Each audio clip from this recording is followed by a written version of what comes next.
Hi guys, good morning. మన ట్రైన్ని 57,600 పిఈని by plan చేస్తున్నామండి. 390 quantity.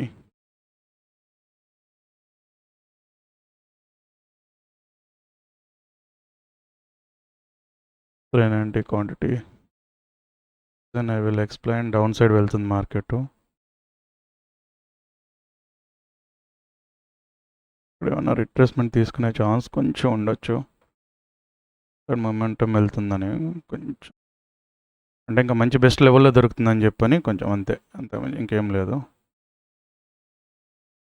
Will wait, తీసుకుందాం.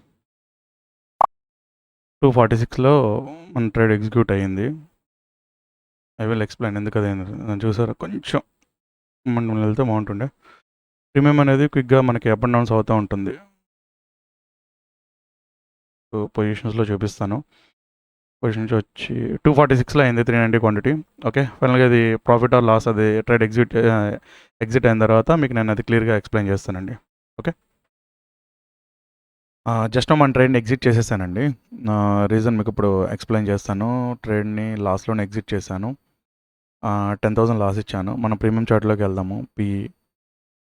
ఫస్ట్ ఆఫ్ ఆల్ ఇది మనకి యాక్చువల్గా 9,000 10,000 ప్రాఫిట్ వరకు వచ్చింది. కాకపోతే కొంచెం గ్రీడీనెస్తో ఏం చేశానంటే బుక్ చేయలేదు.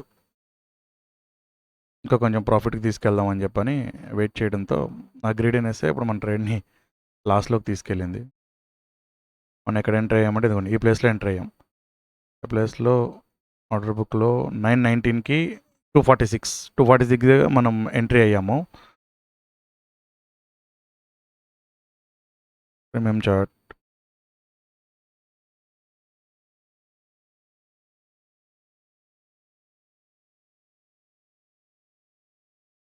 ఈ ప్లేస్లో 246 ఇదైతే బ్రేక్ అయిందో 275 రంగానే 9,000 10,000 ప్రాఫిట్ చూపించింది. ఎగ్జిట్ అవుదాం. ఈ యొక్క ఏదైతే పివట్ పాయింట్ ఉందో ఈ పివట్ పాయింట్ బ్రేక్అవుట్ అయిన తర్వాత ఎగ్జిట్ అవుదామని చెప్పని కొంచెం గ్రీడీ అత్యాశతో వెయిట్ చేశాను. కానీ అక్కడి నుంచి డౌన్ సైడ్ వచ్చింది.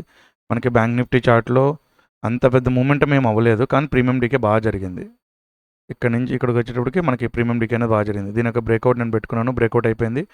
ఇమీడియట్లీ నేను ఎగ్జిట్. ఇంకా అక్కడి నుంచి అది రివర్స్ వచ్చిందా కిందకి వెళ్ళింది అన్నది నాకు తెలియదు. నేను ఏదైతే నా రూల్స్ ఫాలో అవుతానో రూల్స్ని బ్రేక్ చేయకుండా వెయిట్, అది అక్కడి నుంచి మనకి నిఫ్టీ చార్ట్ మీరు అబ్జర్వ్ చేయండి. నిఫ్టీ చార్ట్ బ్రేక్ డౌన్ అయిపోయింది. ఓకేనా, సో ఇది బ్రేక్అవుట్ అవ్వలేదు. ఇక్కడ నుంచి ఇది ఇప్పుడు ఏదైతే ఉందో దీని యొక్క లోన్ బ్రేక్ డౌన్ చేయగానే ఇది కూడా ఇక్కడ మూమెంటం రావాలి, కానీ ఇక్కడ సెల్లర్స్ని ఇన్వైట్ చేసి ఇక్కడ నుంచి అప్ సైడ్ మూమెంటం తీసుకుంది. సో మనం ప్రాఫిట్లోకి వెళ్తాం అనేది కొంచెం పాసిబిలిటీ అవ్వదు. సో అందుకనే నేను ఈ ట్రైన్ ఎగ్జిక్యూట్ చేసేస్తాను. ఇది ఇంకా డైరెక్షన్ మొత్తం అప్ సైడ్ డైరెక్షన్లోనే ఉంటుంది. ఓకే, స్టార్టింగ్లోనే నేను క్విక్గా బుక్ చేయలేదు. సో నా గ్రీడీనెస్తో ఈ ట్రైన్ నేను లాస్కి ఇచ్చాను. Okay, no problem. See on Monday వీడియోని నేను ప్రీమియం చార్ట్లో మీకు క్లియర్గా ఎక్స్ప్లెయిన్ చేశాను. నా సెటప్ ఏదైతే ఉందో ఆ సెటప్ ప్రకారమే నేను ఇక్కడ ఎంట్రీ తీసుకున్నాను వివాప్ అబోవ్. సో ఇంకా కొంచెం ఈ యొక్క గ్రీడ్ ఇది ఇక్కడ 9,000 10,000 బుక్ చేస్తుంటే ఐఎమ్ హ్యాపీ. బట్ ఈ పివట్ పాయింట్ ఏదైతే ఉందో అప్ సైడ్ వెళ్తుంది, ఒక్క బ్రేక్అవుట్ అవుతుందని కొంచెం గ్రీడీనెస్తో వెయిట్ చేశాను. సో నిఫ్టీ కూడా సపోర్ట్ ఇచ్చింది, కానీ ఇక్కడ నుంచి నిఫ్టీ బ్రేక్ డౌన్ గానే it will be go and up side. Immediately I will exit in my rules. నా రూల్ ప్రకారం నేను ట్రేడ్ ఎగ్జిట్ అయిపోయాను. స్టాప్ లాస్ని మార్కెట్కి ఇచ్చేసాను. ఓకే, నో ప్రాబ్లం అండి. See on Monday video. నేను ఎందుకు తీసుకుని మీకు అర్థమైనట్టుంది. ఏమైనా డౌట్స్ ఉంటే కామెంట్ చేయండి. బాయ్.